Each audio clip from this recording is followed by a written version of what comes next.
You ask Tiger to solve. This deals with linear equations with one unknown.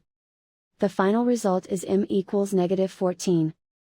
Let's solve it step by step. Simplify the expression. Group all constants on the right side of the equation. Subtract 28 from both sides. Simplify the arithmetic.